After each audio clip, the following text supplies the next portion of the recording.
포퓰리즘, 좌파 포퓰리즘의 특징이 그렇습니다. 세 번째, 이거는 우리 김용남 의원도 잘 아실 거예요. 내로남불. 네. 그렇죠?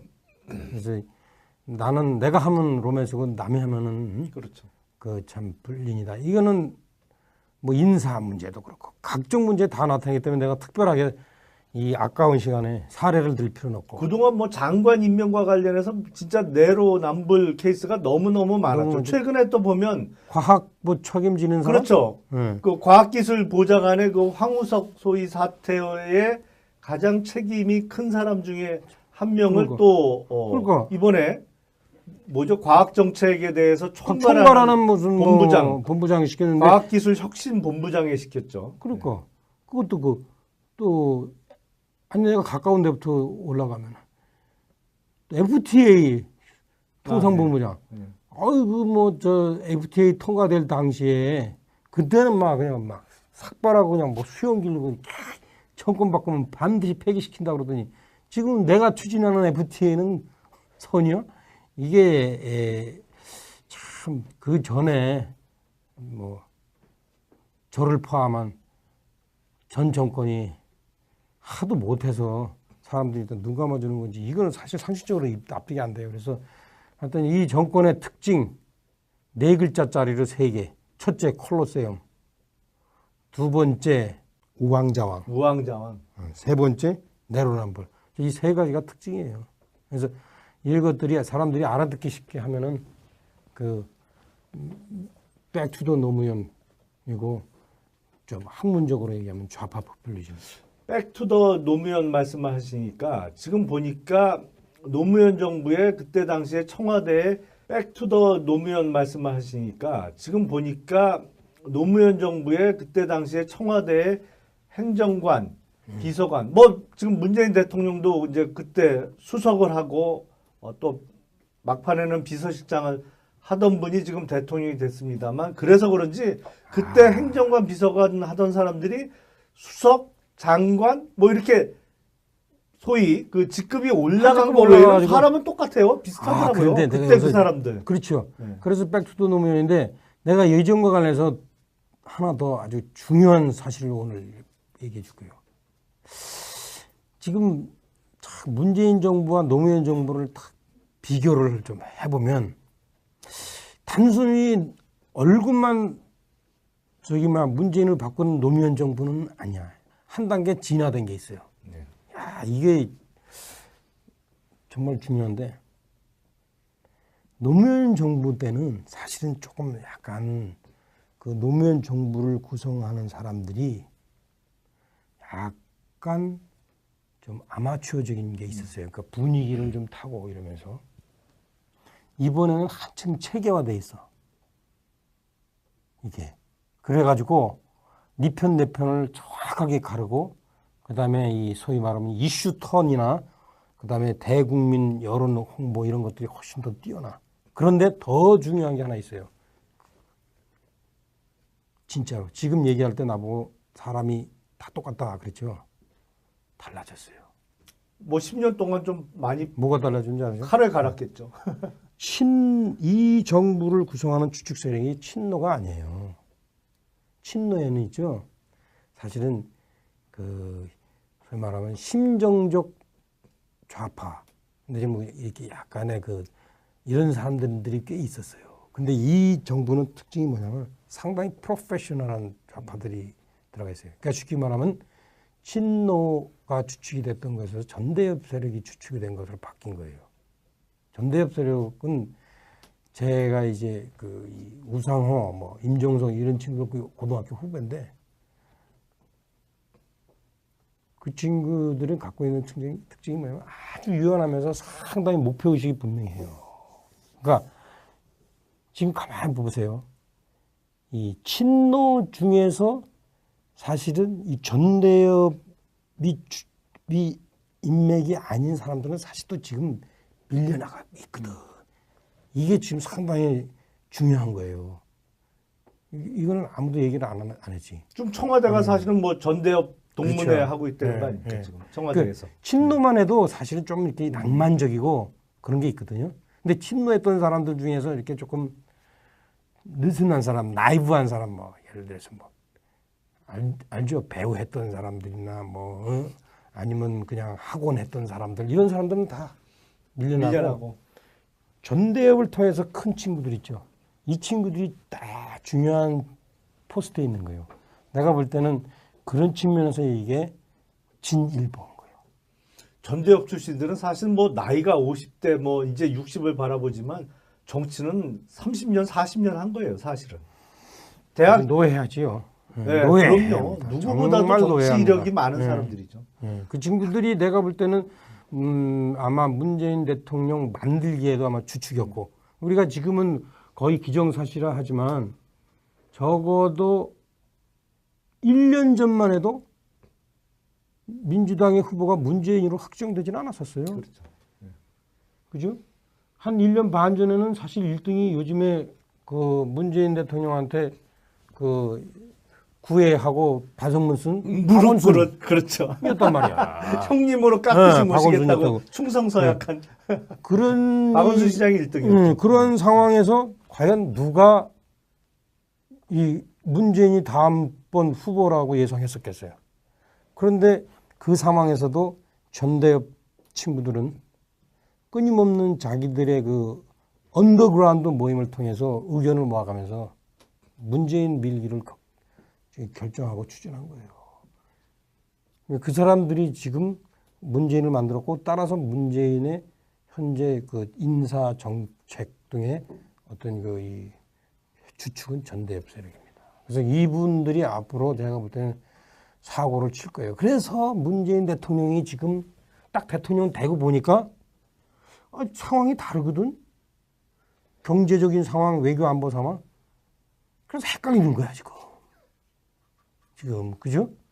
보세요. 그 웃지 못할 개그가 얼마 전에 벌어졌는데 사람들은 이거를 잘 인식을 못할 것 같아요. 요즘 언론도 보니까 제가 볼 때는 좀 넋이 빠져 있어. 이게 넋이 빠진 건지 네. 아니면 너무 자, 보세요. 위축돼 있는 건지 뭐 하여튼 그거지 뭐.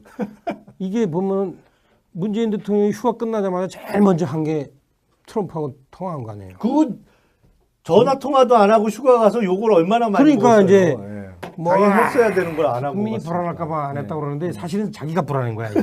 그러니까 또 오자마자 보면은 야, 이거 종편에서는 얘기 못하지만 여기서는 할 수 있겠지. 아니 양복도 안 갈아입고 남방 차림에 한 거 아니에요. 그것도 좀 이상해요. 네? 급하게 했는데 그 대화 내용이 웃긴 거야. 잘 보세요. 시큰 트럼프가 듣다가 딱 뭐라냐면 정말 나 궁금해서 묻는데 북한이랑 대화는 시도를 해봤어? 그러니까 문재인 대통령이 사실은 문재인 대통령이 운전대 잡았다 그러니까 운전대 잡았으면 거기에 이렇게 대답해야지. 아 내가 북한하고 대화를 시도해 보니까 이 사람들이 이런 거는 약점이더라. 그래서 그걸 통해서 이제 구멍을 뚫어가지고 북한의 어떤 뭐 개혁과 개방을 유도하겠다 이렇게 대답했는데 뭐라고 대답했냐면 지금은 압박 단계니까 압박을 하여튼 최대한 해가지고 그것이 어느 정도 성과를 본 후에 내가 대화를 시도하겠다. 그리고 내가 하려는 대화는 현재 그 한반도 문제의 본질을 규정하는 핵 관한 것이 아니라 그냥 인도적인 소위 말하면 적십자 회담이나 인도적 지원에 관한 문제다. 이런 거 이렇게 대답했단 말이에요. 이게 실제 저는 글쎄 이건 난 있을 수 없는 대화 내용이라고 보거든요. 일단은 첫 번째 북한에 관해서 특히 동북아시아와 관련해서 모든 정보를 다 꿰고 있는 트럼프가 물어본 것도 이게 알면서 물어본 거야. 모를 리가 없잖아요. 응, 운전대 줬는데 그거 작동 하디? 그런 거고 거기에 또 이제 그 대답하는 분도 자기가 운전대 잡겠다고 그동안 그렇게 시큰 얘기해놓고선 거기에 관한 얘기는 안 하고 아니 내가 하려는 거는 나중에 상황 좋아진 다음에 이게 뭐냐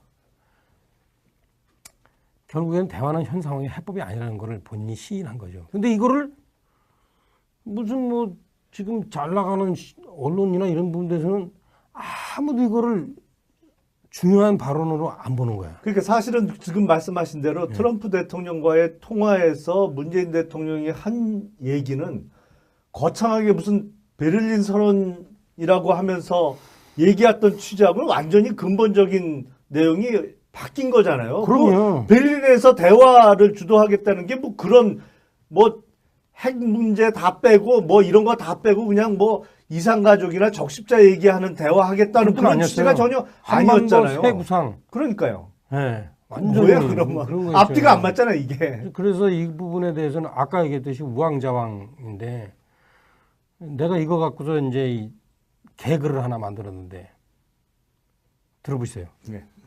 트럼프가 뭐라 그러냐면 나 잘 몰라서 그러는데 당신이 그렇게 참 자랑하던 대화라는 이름의 만변통치약은 그래 좀 먹어봤어?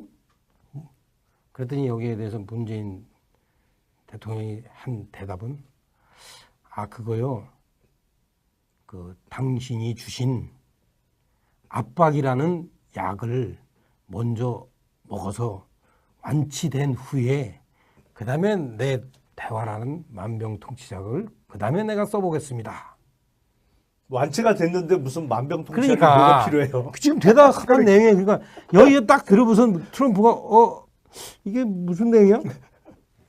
땡큐 그거야. 땡큐 많이 했다 그랬잖아요. 그러니까 이 내용의 전반적인 맥락에 대해서 저 같은 일반 비전문가도 아는데 왜 전문가들은 한마디도 안 하지? 그게 이상해. 이 나라가 어떻게 임금님 옷은 뻘구순이라는 얘기를 임금님 기는 당나귀 기라는 얘기를 왜 아무도 안 하는지 잘 모르겠어요. 그 내가 잘못 본 거예요? 어떻게 생각해요? 그런 얘기 이 적반하장에서만 할 수 있는 분위기입니다 지금 우리나라가. 딴 데서 못 하죠. 하긴 나도 방송에 나가서 차마 얘기 못 하겠더라. 네. 아시면서 뭐. 바로 이게 될까 봐.